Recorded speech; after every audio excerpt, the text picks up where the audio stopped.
Oh, what's up sa inyo mga kabayan? Eto, meron na naman tayong bibigyan ng reaksyon. Alam nyo mga kabayan, ako'y natatawa no dito sa sa ICC mga kabayan at sa ginawa ni Nabungit no. Alam niyo, ito na yung tinatawag na crimes against humanity na sinasabi nila no na ginawa ni PRRD. Yan yung accusation mga kabayan sa ating dating pangulo mga kabayan. Alam niyo mga kabayan, but anyway, sige, simulan na natin mga kabayan yung ating bibigyan ng reaksyon. Ito mga kabayan ay sarili nating opinion at malaya din kayong magbigay ng inyong opinion dyan sa ating comment section. By the way mga kabayan, sa mga hindi pa nakapanood nitong video na to na nangyari dyan mga kabayan sa unang appearance si PRRD, ito nga palang judge na to mga kabayan na isang Romania, kaya huwag kayong magtataka kung mayroon translator, no? Hindi natin alam mga kabayan kung marunong ba ito mag-English o hindi, pero anyway meron siyang translator. So i-play natin mga kabayan ng video na to bago tayo humaba ng humaba dito. Merci beaucoup. Thank you very much. I will now ask the parties to introduce themselves, starting with the Office of the Prosecutor. Please pause before speaking and speak slowly to allow the interpreters to interpret appropriately. May I ask you to introduce yourself and to confirm whether the list of your staff that I received prior to the hearing is correct, Mr. Prosecutor? Your Honours, good morning. The list is correct. Yan mga kabayan, si Karim Khan, no? Na nag-imbestiga mga kabayan sa ating bansa ng kasabwat ay si Bungit mga kabayan. Yan lang naman yon. Yan din ang naglaglag kay Bungit. Trial lawyer Edward Jeremy. Behind us, trial lawyer Robin Croft, international cooperation advisor Chantel Daniels, and our very able case manager Grace Go. I'm Karim Khan, the prosecutor. Merci beaucoup. Thank you very much. I now turn to the counsel for the defence of Mr. Duterte. As everyone can see, Mr. Duterte is present and is attending the hearing via video link. As Mr. Duterte made a long journey involving a considerable time difference, the Chamber authorised Mr. Duterte to follow the hearing at a distance. His counsel, however, is present with us in the courtroom. Thank you, counsel. Please introduce yourself. Good afternoon, Your Honors. I am Salvador C. Medjaldea, counsel for... Di ba mga kabayan, si Attorney Medjaldea, di ba hindi naman to international lawyer mga kabayan? Pero bakit siya yung lawyer, no? Ang pagkakaalam natin dati mga kabayan ay si Harry Roque, no? Kasi si Harry Roque mga kabayan, international lawyer. Pero si Medjaldea, siguro mga kabayan, pinayagan na, no? Pinayagan na nila na si Medjaldea mga kabayan na mag-represent, no? Pero dapat meron pa ring ibang lawyer si PRRD na international lawyer. For Rodrigo Roa Duterte. Merci beaucoup. Thank you very much. Thank you very much, counsel. I will now introduce the chamber. By my side, we have the Judge Rain Adelaide Sophie Alapine Gansu, the Vice President of the Court, and Judge Maria del Socorres Flores Liera. I am the presiding judge of the pretrial chamber 1 of the court, and my name is Julia Antonella Motok. Bakit kaya mga kabayan hindi English ang ginamit niya dito, no? Bakit kaya much better mga kabayan na yung judge is nakakaintindi ng English, kasi parang magkakaroon dito mga kabayan ng miscommunication. Tingnan nyo, no? Ito pala yung Romanian, hindi yata marunong mga kabayan mag-English.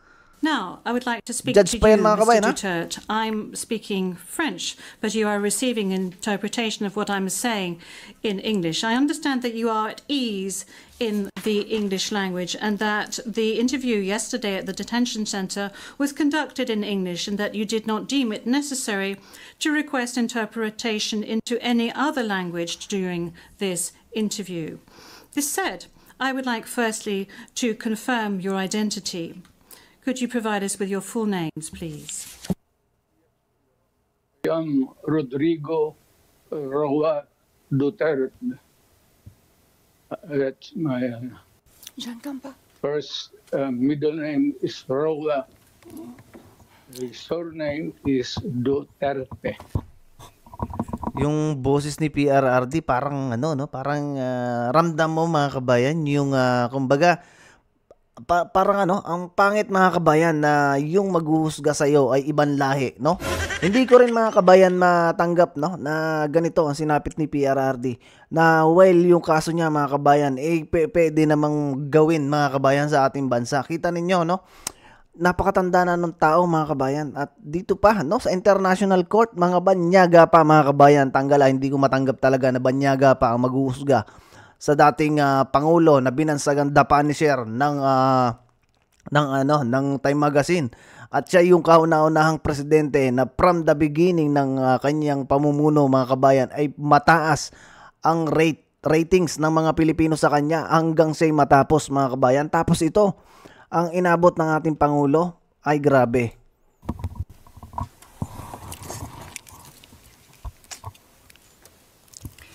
Merci beaucoup. Thank you very much. What is your date of birth? Again, ma'am.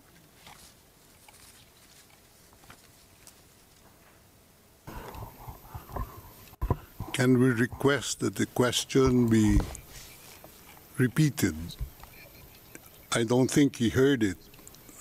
Thank you. Repetition from the English booth. What is your date of birth? Yes, thank you very much, Counsel. I was asking quite simply of Mr. Duterte what his full names were, and then I subsequently asked him what his date of birth was and what his place of birth is. Kung narinig yun, hindi mo na kailangang ulitin. Masyado kang isnabera. Is that all right, Counsel? Yep. Of course, I do. My birth month day is March 28, 1945. Lapit na ng birthday ni PRRD. I was born in the province of Leyte in the Philippines.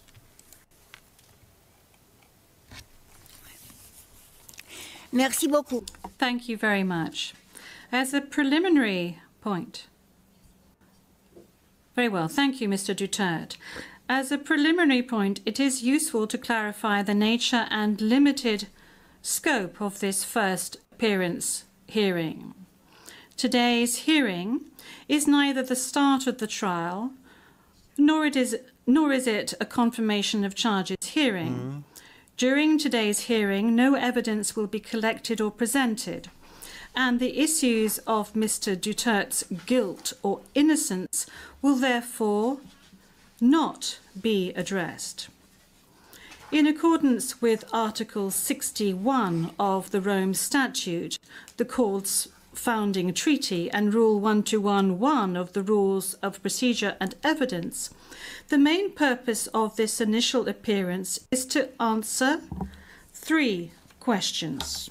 Firstly, the Chamber must ensure that the person who was the subject of the arrest warrant has been informed of the crimes of which he is accused. Ito mga kabayan ang hindi ginawa ni Natore. Yan ang hindi ginawa ni Natore at minadali nilang pasakay sa eroplano. Second, the Chamber must ensure that this person has been informed of his rights as recognized by the Rome Statute. Third, the Chamber must set a date on which it intends to hold a confirmation of charges hearing.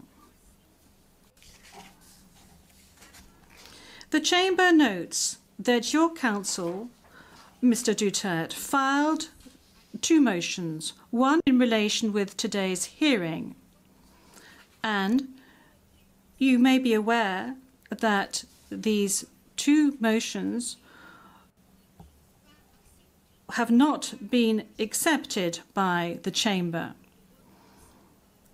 because of the nature of today's hearing. No further discussion on the matter is necessary during this hearing because, as I said at an earlier stage, the aim of this hearing today is to introduce the parties and to ascertain the charges and to set a date for the confirmation of charges hearing at a later stage. So ito lang pala mga kabayan ang purpose nitong first appearance ni PRRD, no? Wala pa pala dito mga kabayan yung sinasabing presenta ng ebidensya, yung magpapalitan mga kabayan ng question and answer. Wala pala, hindi pa pala to mga kabayan, no? Sa mga kabayan natin diyan. Na meron kasi mga kabayan na tatanong din sa atin about sa mga napapag-usapan natin, lalo na pagdating dito sa mga ganitong usapin mga kabayan. Ang sinasabi lang niya dito ay tatlong bagay lang mga kabayan. Yung una ay kung siya ba talaga yung inaakusahan mga kabayan, tapos yung naserve ba yung rights niya, at saka yung pangatlo mga kabayan ay date, no, ng susunod na hearing na kung saan mga kabayan doon na siguro, no, doon na magkakaroon ng kumbaga subject ng kanilang mga i-discuss patungkol sa mga akusasyon or labanan na ng dalawang panig mga kabayan.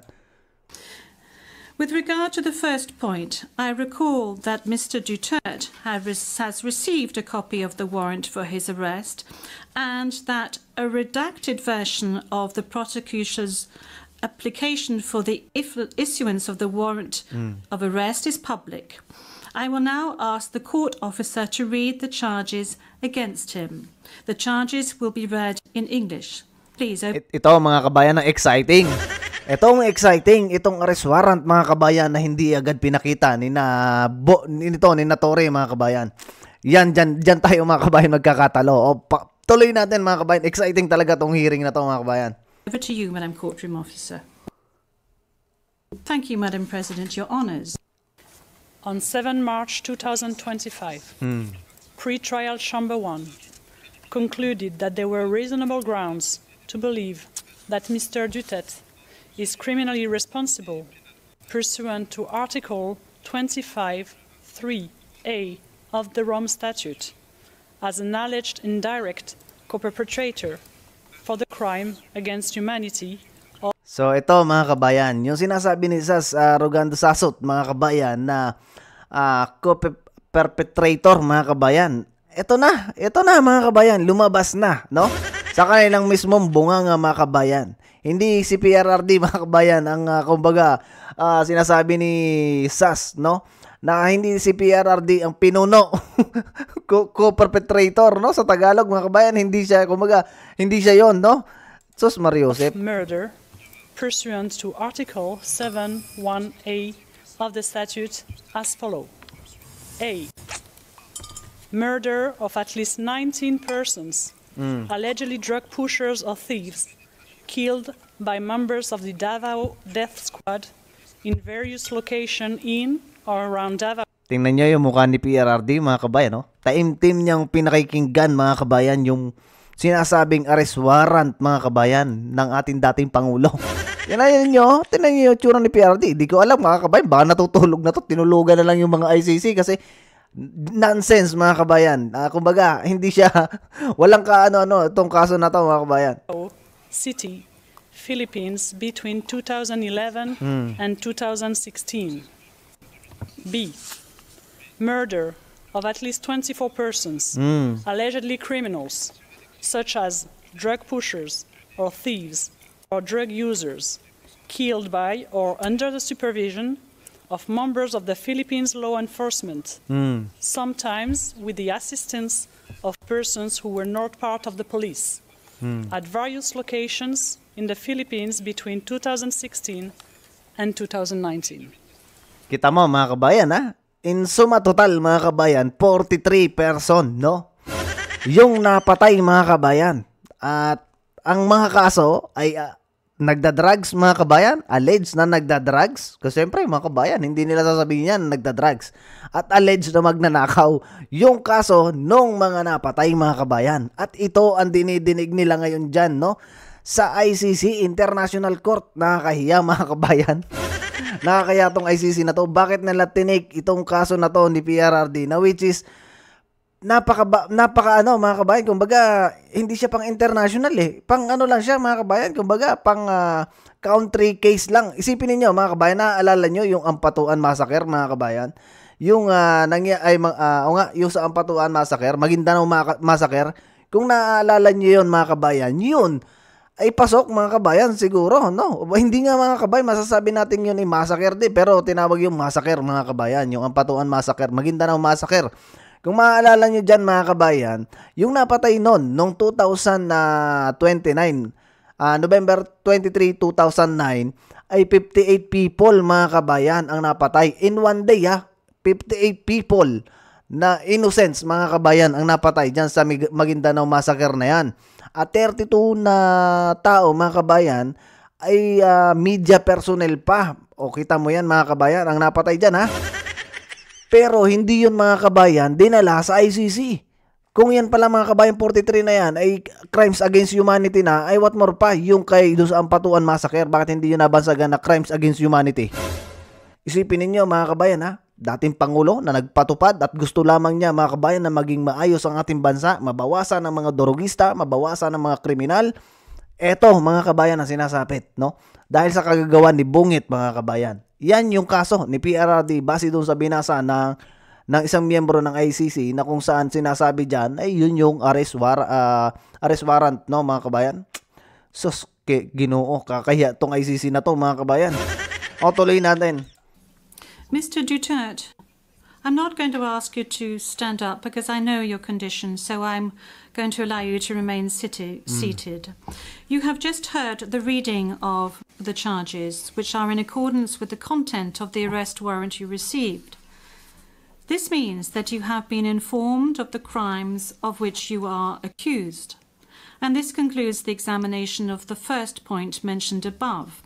I will now turn to the second point, which concerns your rights as a suspect before this court. I will summarize some of these rights, which are of particular importance at this stage of the proceedings. Those rights are as follows. You can benefit from the assistance free of charge of a competent interpreter and benefit from the necessary translations to meet the requirements of fairness. You have the right to have the time and facilities necessary to prepare your defense and to communicate freely and confidentially with the counsel of your choice. You have the right to remain silent, and you cannot be forced to testify against yourself or to confess guilt. You can also make statements in your defense without taking an oath. Ngayon mga kabayan, no? So sino kaya magiging witness mga kabayan ni PRRD? For sure mga kabayan, to nag-aakusa kay PRRD, merong witness yan, syempre, no? Diba? Yung mga tulunggis mga kabayan na sino yung mga pare siguro, yung pare na nagmamagaling-magaling na dating durugista din. Sino pa mga kabayan? Hindi natin alam kung sino yung mga witness no nitong nag-aakusa kay PRRD. Ang tanong mga kabayan, sino naman yung magiging witness ni PRRD na magpapatunay sa kanya na wala siyang pinatay na gano'n 49 mga kabayan? 'Di ba? Kasi dito sinasabi nitong judge na to mga kabayan na hindi siya pwedeng mag-witness sa kanyang sarili, 'di ba? Laban sa kanyang sarili pala mga kabayan. So anyway, eto mga kabayan, no, sa gustong mapanood itong buong detalye nitong naging live na to sa unang pagharap mga kabayan ni PRRD. Wala naman kasi mga kabayan masyadong napag-usapan dyan maliban dun sa tinanong, yun nga yung nasabi kanina, yung nitong judge na to, sinasabi niya na itong hearing na to or itong unang pagharap na to ni PRRD ay para lamang kumbaga ipaalam sa kanya na siya ay ganito, ito yung siya yung inaakusahan at ito yung mga rights niya mga kabayan at kung kailan magkakaroon ng hearing talaga mga kabayan no, sa pagdinig sa kaso ni PRRD. So anyway mga kabayan, ilalagay ko na lang yung link ng video na to dyan sa ating comment section. Sa ganun mga kabayan ay mapanood nyo itong buong nangyari na to. Pero kumbaga yung pinakambuod dyan mga kabayan, nagpakilala lang sila dyan no, na sila yung mga miyembro ng ICC, si PRRD yung inaakusahan. At yun lang mga kabayan, napakadali lang naman siguro mga kabayan maintindihan no, yung sinabi. But anyway no, hindi ko alam kung bakit ito ay nakarating sa ICC, itong kaso na to mga kabayan, at tinawag na nilang crimes against humanity, no? At pag itong mga ICC judges na to mga kabayan ay nagkamali ng pag-judge, magiging laughing stock to mga kabayan, or mawawalan lalo sila ng credibility, no? Sa buong mundo. At baka mamaya mga kabayan yung mga miyembro ng ICC na yun, baka magbaklasa na kasi mali ang kanilang naging desisyon. So anyway mga kabayan, hanggang dito na lang yung ating video at medyo napahaba tayo mga kabayan. Sana mapadali itong ma-upload. But anyway mga kabayan, maraming salamat no sa mga bagong subscribers natin. Sa mga hindi pa mga kabayan, ingat kayo palagi. Mag-subscribe kayo dito sa ating channel na sa ganun mga kabayan, maging updated kayo at magkaroon tayo ng palitan mga kabayan ng kuro-kuro. Pwede kayong magbigay ng inyong opinion dyan. May mga kanya-kanya tayong opinion. Magbigay kayo ng inyong opinion sa ating comment section. At huwag nyo kalimutan mag-like at mag-share mga kabayan. Dito tayo bumawi ngayon mga kabayan. Huwag nating ipanalo ang lineup ni Bungit, no? At ngayon nagsasabi na sila na talagang may epekto sa kanilang lineup mga kabayan ang nangyari na to kay PRRD. Kaya team suka lang mga kabayan tayo, walang magkakamali, no? Matuto na tayo mga kabayan at wag na tayong pabubudol doon sa mga ipinamimigay ng mga bigas. Tanggapin niyo pag may pinamimigay. Pag wala, wag na kayong pumunta. So adios lang mga kabayan, ingat kayo palagi at see you sa susunod na video.